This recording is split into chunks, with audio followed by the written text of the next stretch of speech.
Nuk e dini se më dëgjon zë Niza, po? Ka kohë që furnizon pushimin e vet, tani nuk kemi në punë, po thuj se nuk kemi në punë as zëvendës kryeministrin, po nuk kemi në punë as koordinatorin. Dhe kjo bën pak dramatike historinë.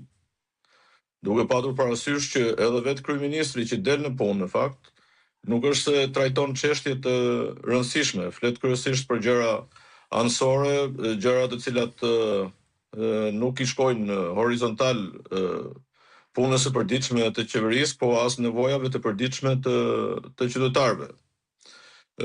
Praktikisht qeveria është më tepër po funksionon si simbol, domethënë ose si diçka që na ka ngelur në mendje më shumë se sa diçka me të cilën ne bashkëpunojmë apo bashkëveprojmë gjithë ditën. Skandali i fundit e ka ndryshuar dhe konceptin, domethënë si thua e ka futur në një farë sismike edhe konceptin ton për qeverinë. Nëse ne asociojmë ose krahasojmë, bëjmë një krahasim me profesionin tonë. Ne kemi profesionin ka kaluar nga gazetaria Bolt, dhe diku nga fillim shekulli 20 ka shkuar ka filluar të aplikojë gazetarinë e verdhë.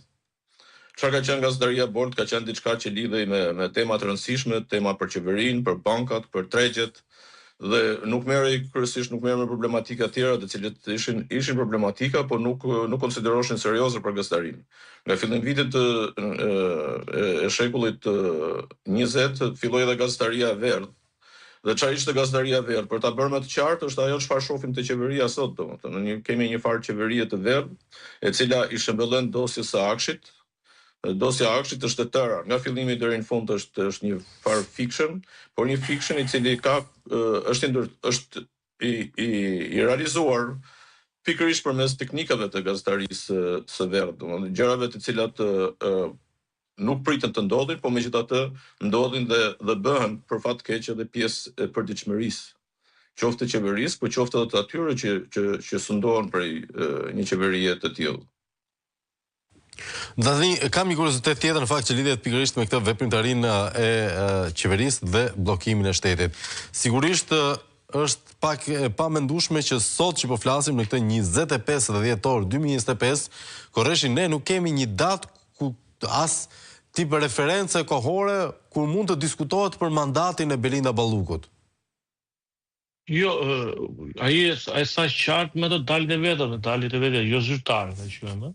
Sa i quhen më të rëndësishme se sa të vinë parlamentet shkojnë për këto zyrat e patronazhimit me njerëz të shplar nga identiteti njerëzor, të cilët nuk guxojnë në të thonë dot një llaf. Pra, edhe që thot fillon me flet që ne do presim ose me ato podcaste